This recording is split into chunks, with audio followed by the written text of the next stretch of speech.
12 رقص کرنے والی شہزادیاں۔ یہ 12 رقص کرنے والی شہزادیوں کی ایک حیرت انگیز مختصر کہانی ہے۔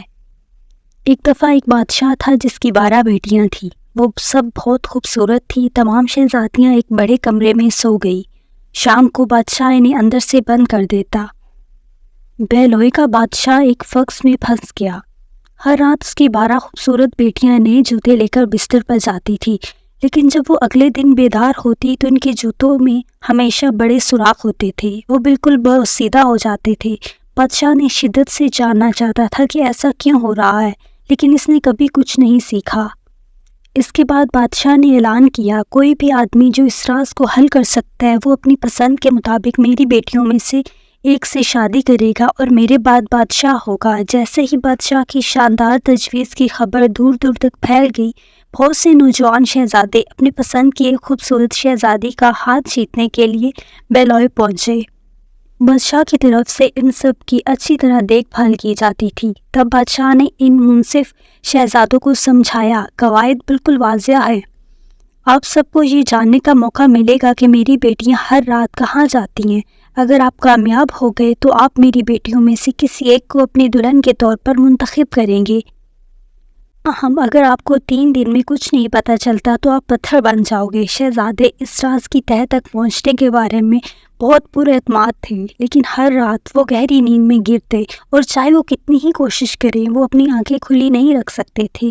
جیسے ہی 3 دن گزرے، بادشاہ کے حکم کے مطابق تمام شہزادے پتھر کے بن گئے۔ ایک دن ایک سپاہی بہلوئی سے گزر رہا تھا جب اسے ایک بوڑھی عورت سے بادشاہ کی پیشکش کے بارے میں سننے کا موقع ملا۔ اس نے اسے بتایا، یہ ایک منصفانہ مقابلہ رکھتا ہے اور جبکہ میں لڑتے لڑتے بہت تھک گیا ہوں، میں بادشاہ بننا پسند کروں گا۔ میں جاننا چاہتا ہوں اور شہزادیوں کے پر اسرار کو حل کرنے کی کوشش کرنا چاہتا ہوں۔ بوڑھی عورت نے کندھے اچکاتے ہوئے کہا، اب اتنا مشکل نہیں ہونا چاہیے۔ رات کو شہزادیوں کی طرف سے دی گئی کوئی چیز نہ پیو اور سب ٹھیک ہو جائے گا۔ پھر اس نے اسے ایک چادر دی اور آگے کہا، اگر تم اسے پہنو گی تو تم پوشیدہ ہو جاؤ گے۔ سپاہی نے بڑھیا کا شکریہ ادا کیا اور محل کی طرف روانہ ہو گیا۔ رات کے کھانے کے بعد جب وہ شہزادیوں پر نظر رکھنے کے لیے تیار ہو رہا تھا، تب سب سے بڑی شہزادی اس کے پاس آئی اور اسے شراب پیش کی۔ اس سے آپ کو بیدار رہنے میں مدد ملے گی، اس نے کہا۔ سپاہی کو بوڑھی خاتون کی تنبیہ یاد آ گئی اور اس نے شائستگی سے شراب قبول کر لی، لیکن اسے نہیں پیا اور جب وہ نظر نہیں آ رہی تھی تو اسے پھینک دیا۔ جب شہزادی اپنی بہنوں سے ملنے واپس گئی تو اسے یہ کہتے سنا، وہ ابھی سو جائے گا، اس لیے ہم جلدی اپنے راستے پر آ سکتے ہیں۔ سپاہی نے ایک دم سو جانے کا ڈرامہ کیا، جتنی زور سے وہ کر سکتا تھا، خراٹے لے رہا تھا۔ جلدی اس نے شہزادی کی کمرے میں آواز سنی۔ اس نے دروازے سے جھانکا اور دیکھا بستر ہٹنے لگے اور اس کے نیچے ایک ٹریپ دروازہ خود کو ظاہر کرتا ہے۔ یہ سمجھ کر شہزادیاں پھندے کے دروازے سے جا رہی ہوں گی۔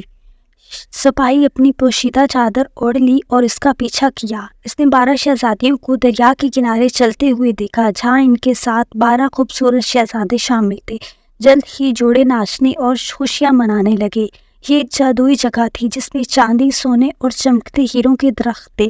سپاہی نے بادشاہ کے لیے ثبوت کے طور پر ان جادوئی درختوں کی کئی شاخیں توڑ لیں۔ شور سن کر سب سے چھوٹی شہزادی نے کہا، آج کچھ ٹھیک نہیں لگتا، کچھ بہت برا ہوگا۔ لیکن سب سے بڑی شہزادی نے اعلان کیا، او تم بہت پریشان ہو، کیا ہم نے ان سے پہلے شہزادوں کو پتھر نہیں کر دیا؟ پریشان نہ ہو، ہم اس سپاہی کا بھی خیال رکھیں گے۔ تاہم اگلی صبح سپاہی نے بادشاہ کو پچھلی رات کے واقعات کے بارے میں بتایا۔ اس نے ثبوت کے طور پر سونے، چاندی اور ہیرے کی شاخیں بھی بادشاہ کے سامنے پیش کی۔ بادشاہ نے سپاہی کی بات مان لی اور اس سے کہا کہ وہ اپنی دلہن کا انتخاب کرے۔ سپاہی نے اعلان کیا، چونکہ میں خود کافی بوڑھا ہوں، میں آپ کی سب سے بڑی بیٹی کو اپنی دلہن کے لیے چنوں گا۔ ان دنوں کے اندر بادشاہ نے اپنی بڑی بیٹی کا ہاتھ سپاہی سے شادی میں دے دیا، جو ایک دن بہلوئی کا نیا بادشاہ بن گیا۔